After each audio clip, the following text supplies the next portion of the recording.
he's not a facilitating guard. He's been forced into that role this year. Provided he's not on the Wizards next year, his production will drop back down to his production a few years ago. When you say he's a tier above Devin Booker, I don't really see that to be true because I have the stats up right here. More threes a game, 5 more points a game, less turnovers, better defensive stats. He's a way The better Pistons player were a than playoff team. Did you see that Pistons team?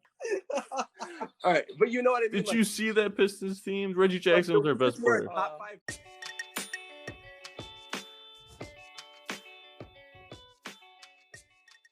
Hey guys, welcome back to episode 8 of the Flashy Stats Fantasy Podcast. I'm Vince, and I'm joined here by Giuseppe, Matt, and Mike. And today we're coming to you with our top 10 shooting guards for this upcoming fantasy season. As you might have noticed, we started off with the top 30 for the point guards in our last episode, but stopped at 25. And you might be wondering why we did that. The reason is, as Giuseppe aptly put it, those guys suck. Basically, we realized that a lot of the players in that list weren't incredibly exciting. We wanted to get onto the shooting guards and talk more about prolific talent, which we thought would be a lot more fun to discuss. So we ended at 25 and moved on to the shooting guards.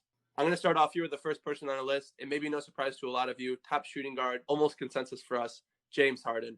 Apparently, James Harden has a lot more nicknames than just the beard. He also goes by nicknames like El Chapo or Jimbo Slice.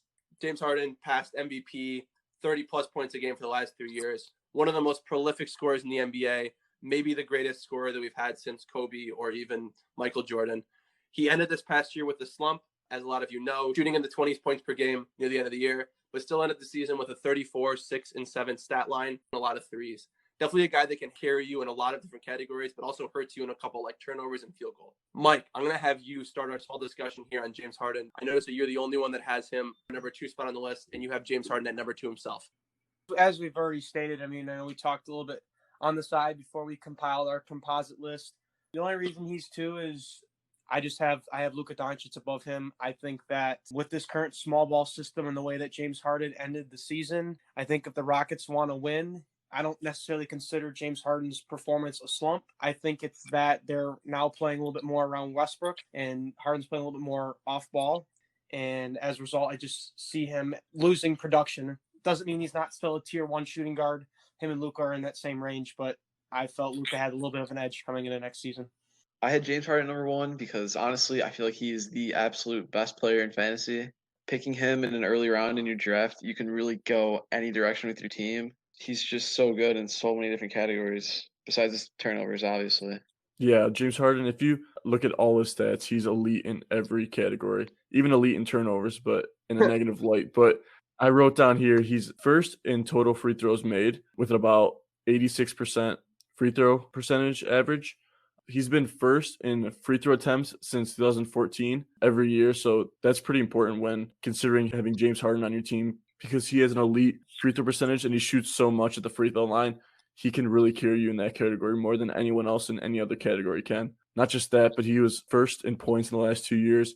He was top 10 in steals in the last 3 years, which not a lot of people consider when you look at James Harden, but he's actually very good at getting steals. And I only think that will go up playing small ball in Houston, considering that instead of switches, they're more active and pressuring teams rather than just sitting back and having them attack them. I feel like they go after the other team, and you see that Rockets team, they may get bullied by a bigger guy, but instead of just defending the bigger guy, like the center, straight up, they try to steal the ball from them before, they try to get into the passing lane and not allow that pass to get in. So that helps James Harden get steals too, along with Westbrook and all the other Rockets players. But James Harden in the categories leagues, I think, is the number 1 fantasy player. He's been for the last 5 years for me. He helps you in literally every category except turnovers and field goal, but you have to be willing to give those up or at least struggle a little bit in those categories for how well he does in other categories. I don't want to harp on James Harden too much. I had him as my number 1 spot. I think most people would agree that he's at least a top 2 shooting guard fantasy-wise in the NBA, if not just as a basketball player, one of the best guards in the league. And I think that it's important that we don't overstate the difference in the Rockets system after they traded away Clint Capella and started rocking with PJ Tucker at the center, because it's a lot more extreme of a small ball style, but it's also not polar opposite from what they've been doing in the past. And having Harden alongside Russ both taking all the point guard responsibilities with a lot of other shooters in the team is not something that's new to them.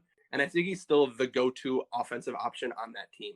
And Russell Westbrook did a lot in the end of the season, and that, it's kind of difficult for a lot of teams to split productivity between more than one superstar, but we've seen it done before. There's a lot of teams where there are just two guys that are excellent.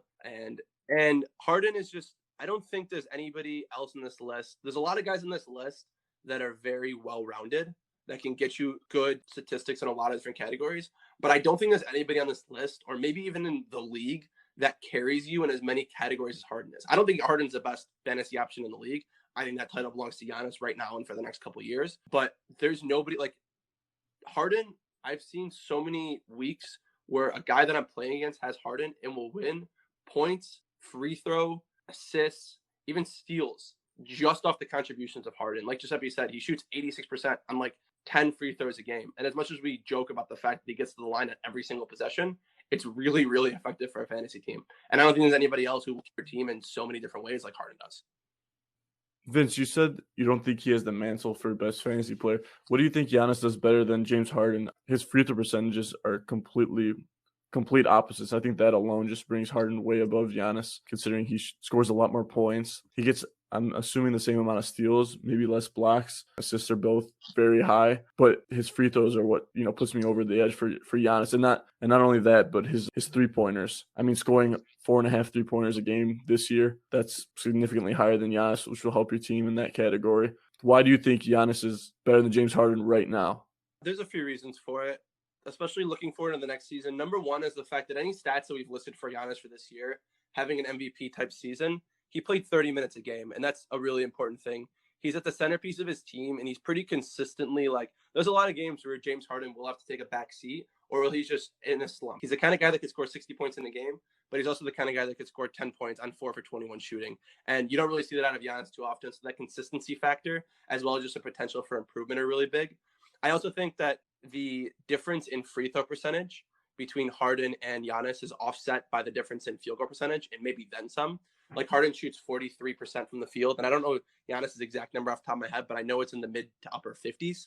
And I think that's a bigger difference than Giannis's like 70-some% from the line versus James Harden's 80-some%. Obviously, they're both excellent players, and also Giannis, he has 13 or 14 rebounds a game. He's really high in the league in that. Top 3 or 4 in points per game.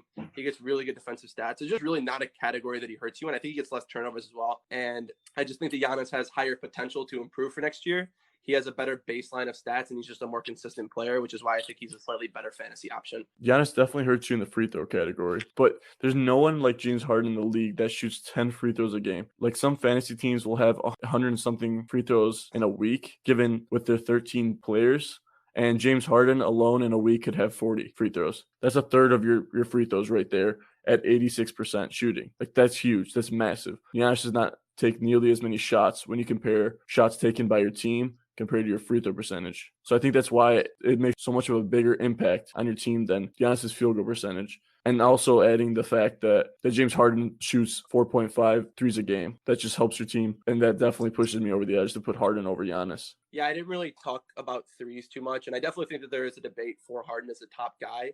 Looking forward to next season, and we're going to have an episode in the future where we talk across positions who the best players are, and we can talk a little bit more about this then, so I won't go too in-depth into it now. But I just think that Giannis has higher potential.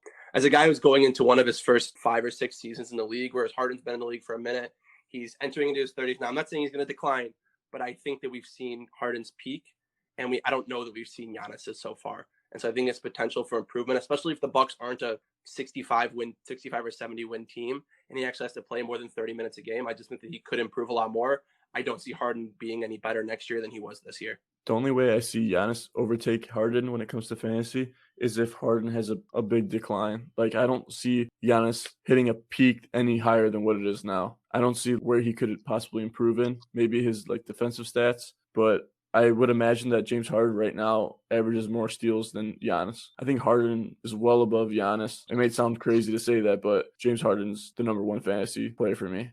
I think one thing to add before we move on is James Harden's a relatively durable player, which I would consider to be a important intangible for a star. Having your main producer be relatively durable is a very good thing in fantasy. You could make an argument for someone like Anthony Davis being obviously a top option in the league. He also misses a ton of games throughout the season. And like Matt said, you see James Harden here with only one season in the past 10 years where he's had less than 70 games. And he had 62 games that season, which is not a crazy amount of games to miss for one injury. Like considering that his durability is pretty high for any NBA player.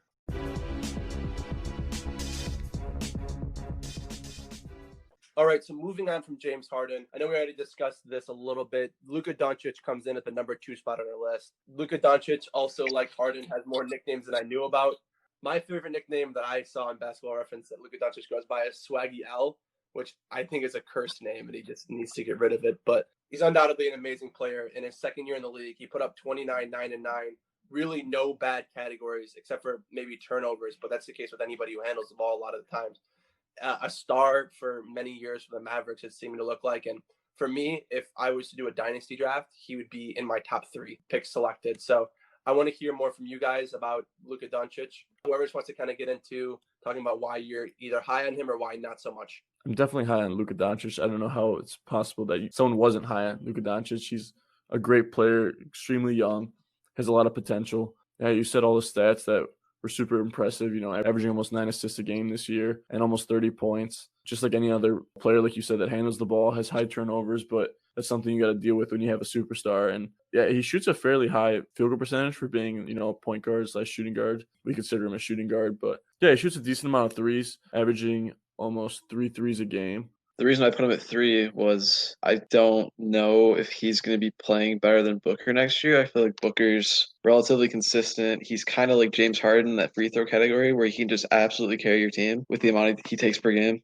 Matt, I'm going to put you on the hot seat here for a second. What does Devin Booker do better than Luka Doncic, just at all? And I don't mean to attack you with that, but to me, Luka's so complete in every category that him and Harden are just an absolute tier above any other shooting guard on this list. So I want to know what you see out of Devin Booker that makes you put him above Luka stats wise. I mean, there's definitely a debate there. The one thing I'll say about Luka Doncic, which I'm sure Matt's going to bring up in a second, but I was really disappointed in his free throw percentage last season. I expected it to be a lot higher than 75%. I think that was a below average mark for him. And for the coming seasons, I expect it to be in the 80 range, over 80, and that will only bring his stock up. But I imagine him having similar stats. He had like a career like almost 9 rebounds, but I expect those to be a little lower. I think that might have factored in the lack of big men in Dallas, and also Kristaps Porzingis being injured for most of the season. Yeah, I actually noted when I was looking into Doncic for our ratings here that I think the impact of Porzingis returning is going to hurt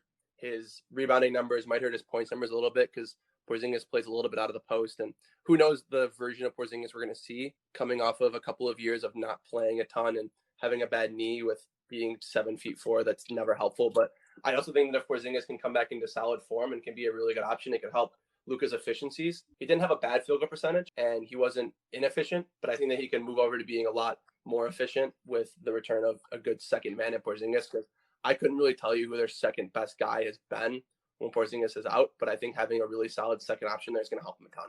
Yeah, I don't think anyone's going to hurt Luka Doncic. You could put another superstar on the team and he'll have, the same stats, maybe even better. But I don't think Kristaps Porzingis demands a lot. Not even when he was on the Knicks did he demand a lot of the ball or anything. So I think that having Kristaps Porzingis will only help him there. I just brought it up for the fact that he had a ton of rebounds last season. I don't expect him to have that many rebounds if that's important for you. To answer your question earlier, when you say he's a tier above Devin Booker, I don't really see that to be true because I have the stats up right here. Devin Booker is shooting significantly better than him in free throw percentage and slightly in field goal percentage. He also turns the ball over slightly less than Luka. And maybe that changes next year when Luka gets more comfortable, gets into his third year. But yeah, I still think Devin Booker's better in fantasy than Luka. Yeah, it's a couple percentage points lower. But outside of those stats, he has an extra 3, an extra couple points, an extra couple assists, an extra 5 rebounds. He's better on the defensive end. I don't see them being particularly close. He's also 20, and Devin Booker is like 23, I think. And so he's got a lot more room for growth. And the Suns right now have 4 players on their team that basically consume all of the fantasy stats between Rubio, Booker, Oubre, and Ayton. And I think if they added any depth or if any of those other players came into their own and improved, like we all anticipate improvement out of Kelly Oubre and DeAndre Ayton at the least for this next year. And if that were to happen, I see Devin Booker's numbers stagnating. I mean, who on the Dallas Mavs is startable for you? Like Luka Doncic is, Porzingis is, but who else? Tim Hardaway Jr. was bouncing around our league. He was probably the next guy up. Who would be another starter on the Mavs that you would start? I think to say that the free throw percentage difference is insignificant. It's like 16%, so it's kind of a huge deal. It is very significant, I think. I had Luka Doncic in a tier above Devin Booker, but I think I'm, almost reconsidering that because I can see the similarities and I can see where Devin Booker is at least comparable to Luka Doncic. I think we're just all up in the hype of Luka Doncic and maybe not considering Devin as a good option. I think that's that's very common across all of the NBA. I mean, Devin Booker not making an All-Star team this year. At least for me, I put Harden, Luka, and Devin Booker all as tier 1 shooting guard options. Those three only I would consider. Outside of free throw percentage, I don't really see anything that Booker offers that surpasses Luka. And especially if you look at Booker as he developed, especially at a young age like Luka, his field goal percentage was terrible. So Luka already starting out at 46%, he's only going to get better from there. Where I see is him maybe possibly being one of those rare guards that shoot in that 50% range, whereas Booker's kind of leveling out right now at his 48%. But again, all in that same tier 1 range. I don't think you can dispute that with those 3 players. Giuseppe, to your point from earlier, I'm looking at the Dallas Mavericks depth chart right now. Yeah, outside of Luka and Porzingis, unless we're going to start the All-NBA lovable goofballs with Boban, I don't see any other players that are quality fantasy options on this list, which I think really just speaks to Luka and how much potential he really has. And Mike made the point earlier today that if you were to draft a team of the top players from 2019, you wouldn't have the best 2020 squad. And I think that Devin Booker's improvement for this next season, while I think could definitely come because he is still young, it's not going to match what we see out of Luka Doncic. I'm really high on Luka Doncic to be one of the faces of the league for the next 10, 15 years, to be a perennial MVP contender for a few years. And I think that that's already started and it's going to continue into the next couple seasons. I think for the NBA, for an NBA team in winning games, Luka Doncic is significantly better than Devin Booker already. But for fantasy-wise, I think they're actually very comparable. And I would love to see Luka Doncic do better. But just in the argument that you said that if the Phoenix Suns were to get any other players that they could play off the bench and that would hurt Devin Booker, you said they have 4 guys that were startable. The Mavs have 2. So that's just, I feel like, hurt the argument considering that the Mavs can get another all-star this year like DeMar DeRozan. How does that affect Luka Doncic next season? So they have the cap space. They have the will. They want to win a championship. So they'll definitely be adding another piece with Kristaps Porzingis there soon. So how does that affect Luka Doncic for the coming years? I don't really know how that. I just feel like you use the argument against Booker, but when it comes to right, even though that argument's kind of in Booker's favor, considering that he has other options. The one thing I was going to say about Booker was that Ricky Rubio had an amazing season, and that's not going to happen again.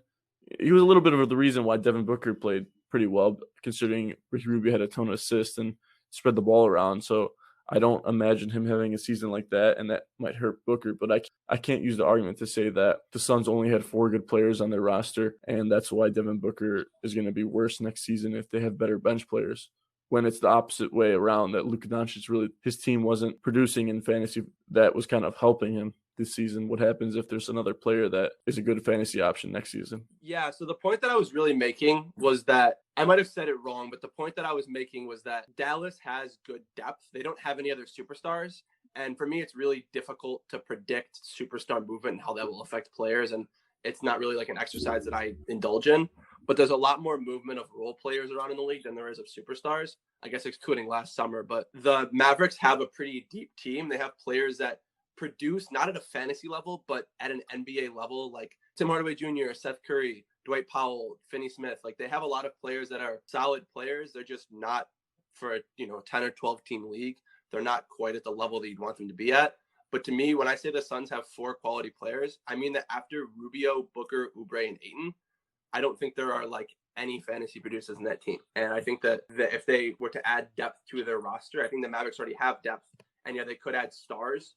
And that's certainly a further discussion for if it actually were to happen. But I think it's much more likely that Phoenix, being a team that, wasn't incredible this past season, that they would be much more likely to add a couple of second string guys that might negatively impact their starters. And I'm not saying that's the reason why I have Booker lower than Doncic. It really is just a peripheral insight. But I think that's definitely, when you're looking to draft your team, things like that are what you should be considering. And obviously when you draft your team, who's going to be on that roster for that year, for the most part, that they're not going through free agency, but we're pre-free agency right now. So it's just something that I was thinking about.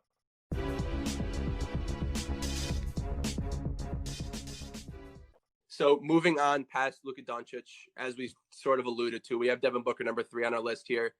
We've already kind of talked about him a lot. We're going to discuss him a little more as the episode goes along and we compare him to other players. But does anybody have anything they want to say specifically about positively or negatively with Devin Booker that we haven't already mentioned? If I'm not mistaken, he had the best free throw percentage in the NBA this season. Is amazing. And like Matt said, that he and Harden are elite in helping your free throw percentage. And I was considering trading for him this season. And that was one of the biggest reasons why. I think that for Booker, at least the most impressive thing for me is definitely over his 5 seasons in the NBA. He's increased his shooting percentages every single year and now shooting 49% field goal and 92% free throws. Very impressive. I think he's now a lot more comfortable in his role. The team isn't solely dependent on him. He has, just as you said, 3 other really good players around him.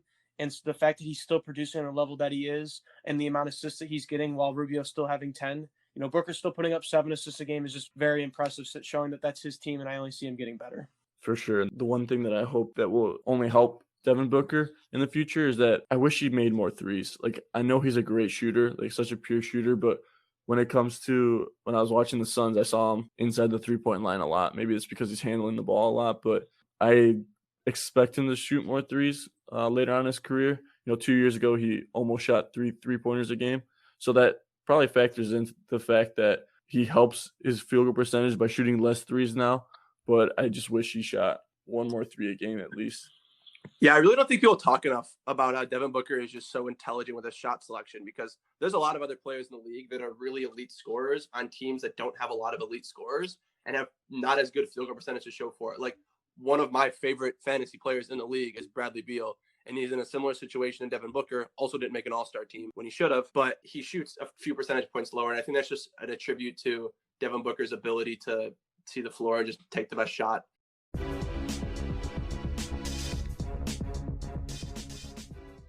Speaking of Bradley Beal, moving on to our number 4 spot on our list, we have Bradley Beal. This guy, like I said, one of my favorite fantasy players. And if you've listened to us long enough, you'll know that Bradley Beal was the only guy on my fantasy team from this past season that I consistently loved week in and week out. And every week, I feel like he was just getting better. Behind James Harden, was the second highest scorer in the league this past season at 30.5 points a game. Also put up 6 assists a game on fair efficiency stats. And really, like I said, just an all-around excellent player, consistent day in and day out. And I really love him. I'm really high on Bradley Beal. I know that is not a sentiment that is equally shared across the league. Mike, I know you're the biggest detractor from Bradley Beal. So we're going to start with you. We're going to start negative, and we're going to move to positive. I mean, that's totally fine. The reason I have Bradley Beal not as high as you guys is that this is a fluke year for him. I'm sorry. I hate to admit it. There's no John Wall there. So outside of the 2018-2019 season where he averaged 25 points per game and he made the jump to 30, he was still in that same 22 points per game, 4 assists, 4 rebounds, 80% free throw range, which you can expect from majority of the shooting guards in the NBA. I don't see the shooting guard position as a very valuable spot, and that's why I prefer facilitating shooting guards over someone like Bradley Beal, who will fall back into that standard role once John Wall comes back. And so for me, I just don't value him as high. He's got streaky free throw percentages over all of his years in the NBA, never staying consistent besides when he's in that 79, 78 range. So the fact that he's shooting 84 this year is great. Yeah, it's great. But again, as I said, you have to look for new talent. You can't expect everyone to produce the same they did the year before. You have to seek new options, especially for values and premiums, what you're willing to pay. His price is going to be a lot higher next year, and I don't think people are going to be disappointed for what they get out of him. Mike, the one thing that I feel like we need to clarify is that the Bradley Beal of 3 years ago and the John Wall of 3 years ago, which was the last time we saw them healthy side by side playing together, are absolutely different players. Bradley Beal has developed as a leader, as a basketball player. To your point, he's increased his free throw percentage. He's taken a lot more shots while not sacrificing field goal percentage. And yeah, I don't think he's putting up 30 points a game next year. A lot of that was due to the fact that near the end of the year, he was putting up 40, 50 points a game for weeks, stretches at a time. Like I said, I really liked how that carried my fantasy team. I don't see it continuing next year. I still think he's going to be 25 plus points a game next year. And I think that him and Wall are going to operate more like Devin Booker and Ricky Rubio than they're going to operate like James Harden and Russell Westbrook. I think he's a clear number 1 on that team. Wall's coming back from a horrific injury, and I really hope that he comes back in the same way that he was before. But a lot of his game depended on bounce and athleticism. And outside of guys like Zach LaVine, when you have big injuries like that, a lot of times it just means that your play style has to completely change. And I think that's going to benefit Bradley Beal with Wall being more of a shooter and not taking the ball I every mean, possession. I would love my leaders that you say developed into a 24 and 40 record, but he's falling back in that role. He's not an alpha of a team. He played great, but it's the same thing. He has no other options on the team. That's not sustainable. That's not a stat that's going to carry over to the next year. So even if he falls back into that 25-point range, like you said he would, again, you can expect that out of players like CJ McCollum, who we have very low on our list. I think the difference between him and CJ McCollum is that Bradley Beal is younger, but you see a lot more out of him. Like CJ McCollum he hides in some games. That's why I hated like watching the Trailblazers game. You'll see him like hide behind. Like Carmelo will be shooting more shots than CJ McCollum, and that's really frustrating as a fantasy owner. But Bradley Beal really took control this year. He was the main guy, and it's what you expect from someone who's the only good player on the Washington Wizards. The only other decent players, Davis Bertans and the rookie, I can't say his name, Rui. There's no other option other than Bradley Beal. So Bradley Beal really took over with that role. You see like something this year that was a big significant jump just because of how the team around him was without John Wall and without any other real option. He shot 2.5 more free throws than the year before. And that's a really significant number for anyone in the league to take 2.5 more free throws a game playing, the same amount of minutes. So it wasn't the minutes. It was literally just the game plan and how he would take the ball and always have it. He didn't improve that significantly in assists, which was kind of upsetting. I expect him to have a little bit more assists. But obviously, we're still high on Bradley Beal. We're talking down on him right now because we're comparing him to other players. But Bradley Beal's an amazing fantasy option. Definitely a top 5 shooting guard in the league. I would definitely agree. I don't mean to disrespect his name. It just when we talk about it, we're talking about like the fourth guy on our list, and we're talking like poorly about him. It's just we're just pointing out his flaws compared to the players above him, and that's. But when you just hear it from like a negative light, it sounds like we're bashing on Bradley Beal, but he's actually amazing fantasy option. I just don't see his stats this year being the same next year, and not only because of John Wall, but I don't expect him to stay with the Wizards next year. So I just don't expect him to have the same output. No, and I would 100% agree. And back to your point about him only increasing 0.6 assists and averaging 6.1 this year without a true point guard on that team, comparing him to a player like Booker, where he still has that Ricky Rubio, that 10 assist player a game, just like John Wall was, you would expect that he had more production out of it. He's not a facilitating guard. He's been forced into that role this year. It's worked out fantasy-wise, provided he's not on the Wizards next year. His production will drop back down to his production a few years ago. That still makes him a top 7, 6 shooting guard. That doesn't discredit anything. All I'm saying is he's not in that tier 1 category like those other 3 shooting guards are. Here's the thing, is that we keep comparing Bradley Beal now to who he was 3 years ago. And yeah, no, he's not a pure point guard. But here's the thing. I watched a lot of Wizards games this year because I had Bradley Beal on my team. Because every Sunday night, it was basically I was relying on him to get all of my production so I could win the week. And he is a facilitator. He gets the job done. And he has 6 assists a game, not because he's not a good point guard, but because he was playing on a team where he would pass the ball, make a great pass a lot of times to a wide open player that would miss. And I'm not saying that's going to change. I'm also not saying he's going to leave the Wizards or that the Wizards are a bad team. But I'm saying he's a better facilitator than we're giving him credit for. And who he is now is so much different than who he was a couple of years ago. Because he came to the Wizards as John Wall's sidekick. And he is no longer in that shadow. And his play reflects that. And I don't see that changing.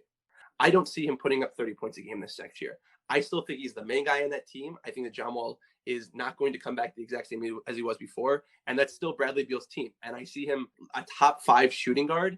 And I don't see him not descending into the ranks of guys like McCollum or Donovan Mitchell. But I think that Bradley Beal is going to remain an elite option for any fantasy team. And just a consistent guy who comes in and day out, and you know he's going to get you 20, 25, 30, 35 points a game with solid stats around that. That's really rare. And that's what really sets a player apart, is knowing that every day you can expect something great out of them. And that's just not something you get with other players that are in similar tiers. So I think that Bradley Beal is a tier 1 or tier 2 shooting guard. If you're going to exclude your first tier to James Harden and Luka Doncic because they're such great players, and then Devin Booker and Bradley Beal to me are the 2 next best players. And I don't think that that's incredibly debatable unless you think that John Wall is going to be the same guy that he was before the injury, which I just don't see.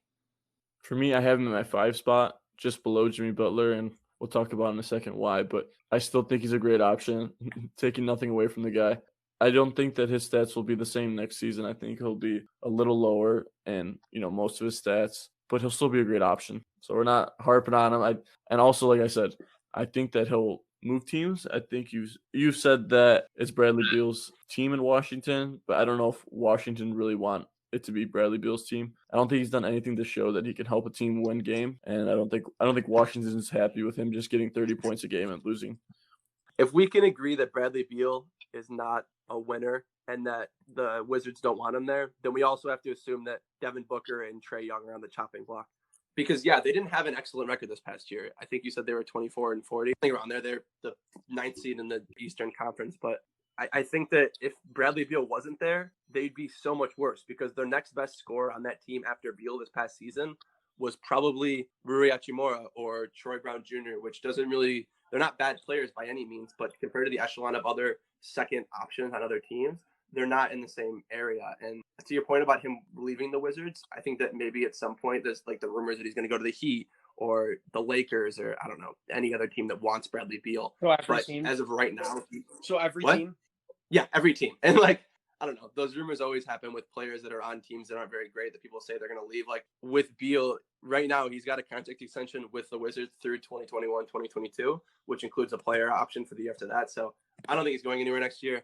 Even if he is, I don't think we can really account for that at the time being because we've seen no indication that he is leaving. There are a lot of trade rumors at the trade deadline about Bradley Beal potentially going to the Heat, potentially going to somewhere like the Mavericks. And we also heard from people around the Wizards front office. I don't know if these were credible sources, but that they wanted to move away from John Wall and Bradley Beal and start over and rebuild from there. Because obviously the Bradley Beal, John Wall experience hasn't brought them anywhere. So I think they're ready to move on. And I don't know what that means for Bradley Beal. I still think he's going to be a top 5 fantasy option. I just don't consider him better than my top 4. Now that I'm thinking about it, I would love to see Bradley Beal alongside Luka in Dallas. That would be really fun to watch as a fan. I think that trade rumors definitely amount to something a lot of the time, but they're often fluff. I mean, you've probably heard every superstar at some point rumors that they're going to another team. Even if you guys remember 10 years ago, the rumors that LeBron was going to come to Detroit, things like that happen. And I try not to account for superstars leaving their teams to a big degree because that's such an unknown. Assuming he's going to be on the Wizards next year, I have him as a top 3 shooting guard. I could see Devin Booker being above him, depending on your preferences and your predictions for him. But I think he's an excellent option no matter what team he's on. I mean, if you look at the Drummond deal that the Pistons did, if you think the Wizards wouldn't do something like that, for some actual value, then you're crazy. The Pistons got nothing for Drummond. And Drummond is the equivalent of Bradley Beal to a center. They're the exact same player. Get a bunch of fantasy stats. They're good players, but they're not winners. At least not on their teams where they're at right now. I think he's a good player and he could win games. I think in the situation he is in right now, he can't. But I think the best way to compare him is to compare him to Drummond. And like I said, if the Wizards could get a cop out by any team in the NBA that wants Bradley Beal right now, they're going to take it. Then why haven't they done that yet? Because no one's offered them what they wanted. First-round picks right now to them, I don't know. I thought the Pistons were going to get at least a first-round pick, at least one first-round pick. They barely got a second-round pick, and John Henson. Why would you even mention that as if that was something valuable? No, that's what I'm saying. It had zero value. They gave us nothing essentially. The second-round pick was just to make it seem like it was a trade. That's how bad. I wouldn't be surprised that second round pick was top 50 protected. The Pistons would have still agreed on it because they didn't want Drummond. The Bradley Beal doesn't have that's what people are offering the Wizards, and that's why he's not gone yet. I'm convinced because if they had more than one first round pick for Bradley Beal, they would take it. I just don't think so. And like I said, I think that the Wizards had a losing record in spite of Bradley Beal because any Wizards game that you watch, he is the hardest worker, the biggest hustler, maybe not bigger hustler than Gary Payton II, my boy, but he's the best player on that team by far. And like I said, if you're going to say that he's not a winning player, then you also have to say that Devin Booker and Trae Young. Who's the second best player that Devin Booker's played with in his career? Probably DeAndre Ayton right now. DeAndre Ayton, who was suspended for most of last season. Look at their record. Or most of this season, actually. Look at the Suns. They're on the verge of a playoff team. with 8. They're a pot. The Suns are 13th in the West. They're still in. They're still in for the play, and I'm pretty sure they're only 4 games out. They're definitely a valuable team. They didn't have Ayton for 25 games, who's arguably the second option on that team. Devin Booker is still developing. He's 3 years younger than Bradley Beal. They're really not comparable. Yeah, you said that the sophomore DeAndre Ayton that was suspended for most of the games was the second best player that Devin Booker's ever played with in his 5-year career with the Suns. And you're saying that he's not a winner because of that, when Bradley Beal was playing with John Wall and also has been playing for 8 years in the league. And the Wizards can't get out compared to Devin Booker's 5 years. I'm not saying Devin Booker's not a winner. You did, because you said if you're saying Bradley Beal is not a winner, you said Devin Booker's not a winner. But I'm saying Bradley Beal is not a winner. And I'm not saying when John Wall was on that team, they were a playoff team. And also, he's a way better The Pistons were a playoff team. Did you see that Pistons team? All right, but you know what I mean. Did you see that Pistons team? Reggie Jackson was their best player. A top 5 Eastern team. And I know that's not incredible, but the Wizards were a top 5 Eastern team for a couple of years with John Wall and Bradley Beal. And again, he is a completely different player than he was then. And Devin Booker is a phenomenal still player. Developing player at that. Phenomenal, and still developing, whereas Bradley Beal is peaking. And improving. Devin Booker is improving. Like Mike mentioned, like his field goal percentage went up significantly since his rookie year. Look at it. It's so inconsistent. He's all over the place with what percentages he shoots. And there hasn't been that much change on that Wizards team when they were good. There's been a ton of change in this Wizards team. There's no players in this team right now that were there 3 years ago outside of Bradley Beal. Who on this Washington Wizards team was here besides John Wall, who hasn't played? All their top players are guys that were their backups, that when their starters left, these guys stepped up. Thomas Bryant was Marcin Gortat's backup.